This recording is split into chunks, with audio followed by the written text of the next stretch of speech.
سلام دوستان، من الینا هستم و به کانال خودتون خوش اومدید. امیدوارم حالتون خوب باشه. امروز یه چیت براتون آوردم که قابل اجرا روی اکانت اصلی هست. بریم یه متن استارت کنیم و راجع به قابلیتاش براتون بگم. خب دوستان، همون جوری که میبینید این چیت دارای قابلیت آنتن هست و شما میتونید موقع بازیکن‌های دیگر رو حتی از پشت دیوار یا موانع مختلف مشاهده کنید و راحت‌تر متوجه موقعیتشون بشید. یکی دیگه از قابلیت‌های این چیت کمک به هدشات زدنه که میتونه تا حد زیادی توی نشونه‌گیری بهتون کمک کنه. فقط کافیه هنگام شلیک نشونه رو کمی به سمت بالا هدایت کنید تا کنترل تیراندازی و گرفتن هدشات براتون راحت‌تر بشه. خب، در مورد اینکه آیا میشه از این چیت روی اکانت اصلی استفاده کرد یا نه، باید بگم که استفاده از ابزارهای غیر رسمی همیشه ممکنه با ریست هبند شدن همراه باشه و من نمیتونم تضمین کنم که اکانت هیچ خطری نداره. پس اگه اکانت اصلی براتون مهمه، حتما این موضوع رو در نظر داشته باشید. تایم استفاده‌ای که برای این نسخه در نظر گرفته شده 1 هفته هست و بیشتر از این مدت رو تضمین نمی کنم. اما نگران نباشید. اگر نسخه جدیدی منتشر بشه، داخل کانال قرارش میدم تا بتونید از نسخه به روز استفاده کنید. خب دوستان، همونطور که میبینید اینجا متن به صورت تک به تک هست و فقط یک حریف روبروی ما قرار داره. به نظرم این مدل مچ ها برای نمایش قابلیت های چیت خیلی بهتره، چون تمرکز کامل روی همون یک حریفه و میتونیم عملکرد قابلیت ها رو واضح تر ببینیم. اینجا اول از همه موقعیت حریف رو بررسی میکنیم و سعی میکنیم ببینیم از کدوم سمت حرکت میکنه.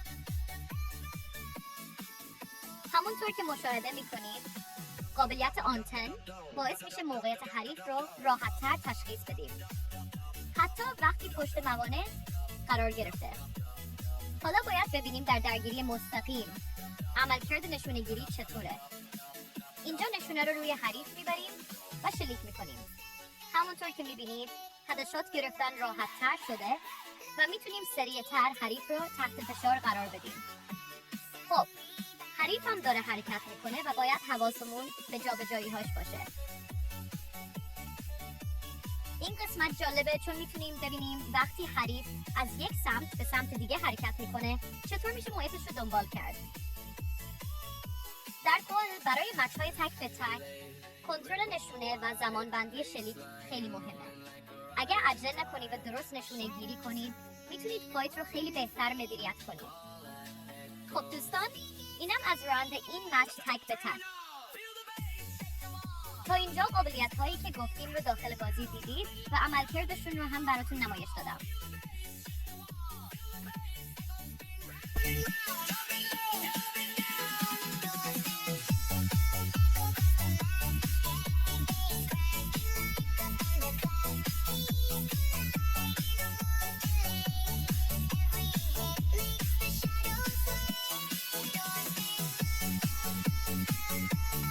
خب دوستان، بریم که راند رو هم بزنیم و بازی رو تموم کنیم.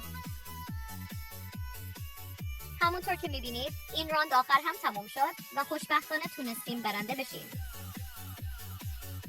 در مجموع این مچ هم به خوبی پیش رفت و قابلیت هایی که گفتیم رو داخل بازی مشاهده کردید. خب دوستان، این چیت رو داخل کانال تلگرامی براتون قرار دادم. برای دریافتش میتونید وارد کانال تلگرامی ما بشید و از اونجا چیت رو دریافت کنید. آموزش استفاده ازش هم داخل کانال قرار داده شده تا راحت تر بتونید مراحل رو دنبال کنید.